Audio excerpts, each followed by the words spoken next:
Wadhi nyime nyaka Ramogi wadonje mago motene kod weche mag lupo kama jolupo e dho wedhe manitiere kaunti ma Homa Bay omisiem mondo luwre gi chike ma oketi matayo chenro mag lupo e nam lolwe kaka yo mar duoko piny lwenje moko masani ojimbore e kind jolupo e thoth dho wedhe mag kaunti no. Yangore ni tiyo koda gige lupo maricho e gima duong' makelo lweny e kind jolupo kendo mamiyo moko kuomgi oketo ne jowetegi kiewo e nam. Alia Beach nigi ler mar wachno.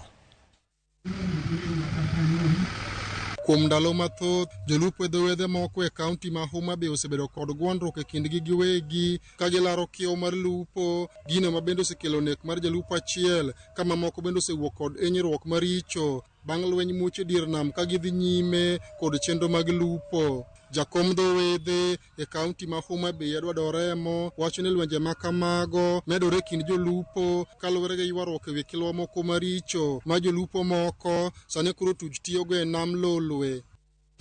To gin lwenje ma ka ok onen matut to konyo nyalo bedo matek, nikech onego bed ni ikonyogi bae duoko namba mag jok ma odonje lupo piny, bae duoko namba mag tonde miluwo piny, bae duoko kwan mag yiedhi piny, bae duoko actually sa mag lupo.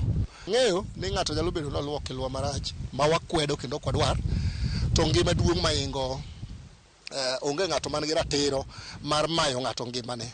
So sami nano ka koro ngima chako lal, ka ok en gima wang'iyo matut to ngima mang'eny pod biro medo lal. Oremo wacho ni onge chik ma yiene jolupo keto kiewo e nam ka ok oni bedo ni sani oganda mathoth odonjo e tij lupo, bende miyo gwandruok medore kind jolupo ka bende ogolo siem ni ok gibi mondo chike mag lupo kethi. Chik mawacho ni ng'ato ka orejista Lero Beach or Mainoga Beach ni to ok onyal dhi lupo kata e dho Lwanda kotieno is not there. Provided ni in kanyo tiluwo gima chik dwaro. Gima chik nitie ni nyaka register e beach moro, kendo chik nitie ni nyaka go gi rechno e kama oketi mar go mar rech. Onge boundary nam, onge mpaka, onge kunga. Ka jolupo moko to dwani ogol oko chike ma yiene jokombe mag dho wedhe timo patrol kendgi e nam ma giwacho ni medo jimbo lweny. Wanyalo kwayo our county BME chairman mondo do away with the patrols mag beaches.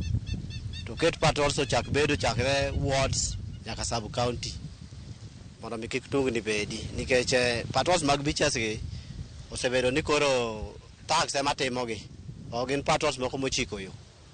Koro onego bed ni patrols iluwo chike mag patrols kitimo. Wakwayo the beach management gi other jotelo mantiere morito nam ne giyie mondo mi gikonywa e weche mag minimizing illegal patrol mamiyo weche mancho timore e nam go kik chak timre, nikech ok en gima ber ka ng'ato wuok no dhi menyo to gikne olalo ngimane e yo ma ok ber. Komishona ma kaunti ma Homa Bay Moses Lelan wacho ni lwenje moko madhi nyime dho wedhe moko e kaunti ni gin timbe mag njore ma ikelo kod jolupo matiyo kod kilwa moko ma chik ok opuodho ka ok oni ok gibi yie mondo lwenje ma kamago med dhi nyime. This issue of some people coming up with a theory that